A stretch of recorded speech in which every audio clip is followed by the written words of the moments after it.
There's a new highway in Pakistan, and a new rail terminal in Kazakhstan.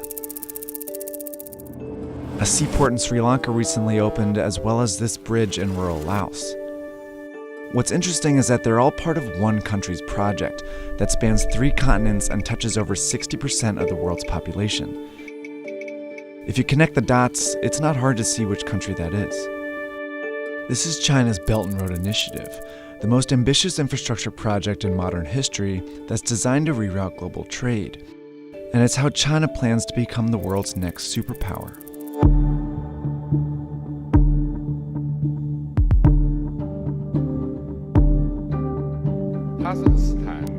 Kazakhstan. It's 2013, and Chinese President Xi Jinping is giving a speech in Kazakhstan, where he mentions the ancient Silk Road, a network of trade routes that spread goods, ideas, and culture across Europe, the Middle East, and China as far back as 200 BC. He then says, "We should take an innovative approach and jointly build an economic belt along the Silk Road." A month later, Xi is in Indonesia. The two sides should work together to build up a new maritime road in the 21st century. These two phrases were the first mentions of Xi's legacy project, the multi-trillion-dollar Belt and Road Initiative, or BRI. They're also the two components of the plan. There's an overland economic belt of 6 corridors that serve as new routes to get goods in and out of China, like this railroad connecting China to London, and these gas pipelines from the Caspian Sea to China, and a high-speed train network in Southeast Asia. Then there's the Maritime Silk Road, a chain of seaports stretching from the South China Sea to Africa that also directs trade to and from China.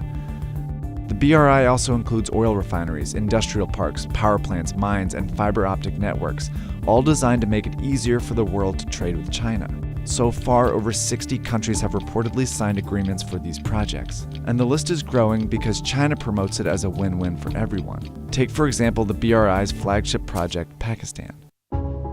Like many countries in Central and South Asia, Pakistan has a stagnant economy and a corruption problem. It wasn't a popular place for foreign investment, that is until China came along. In 2001, China offered to build a brand new port in the small fishing town of Gwadar. By 2018, the port, as well as a highway and railway networks, became a $62 billion corridor within the BRI.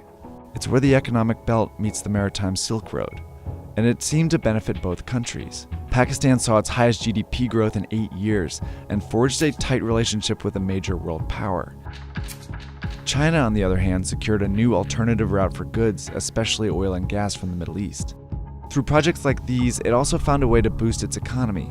Chinese construction companies that had fewer opportunities within their own country saw a huge boost from BRI contracts.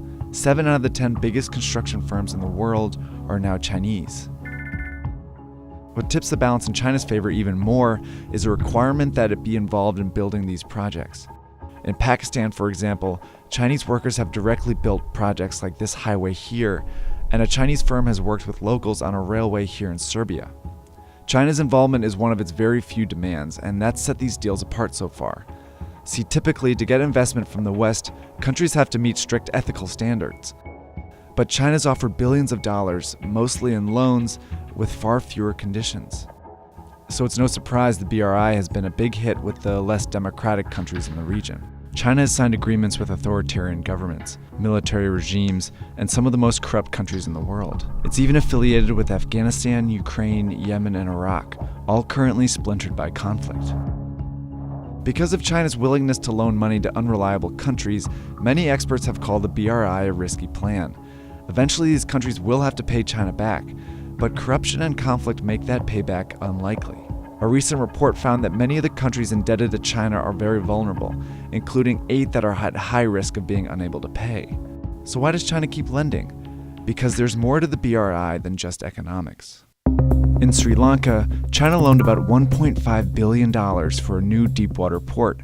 It was a key stop on the Maritime Silk Road. By 2017, it was clear Sri Lanka couldn't pay back the loan, so instead they gave China control of the port as part of a 99-year lease. China also controls the strategic port in Pakistan, where it has a 40-year lease. It's pushing for a similar agreement in Myanmar, and it just opened an actual Chinese naval base in Djibouti. These are all signs of what's been called the string of pearls theory. It predicts that China is trying to establish a string of naval bases in the Indian Ocean that will allow it to station ships and guard shipping routes that move through the region. So while China's not getting its money back, it's still achieving some very important strategic goals.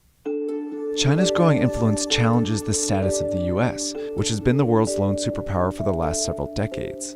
But isolation is trending in the US, meaning that they are investing less and therefore losing influence around the world. The BRI is China's way of leveraging power to become a global leader. By building relationships and taking control of global trade, China's well on its way.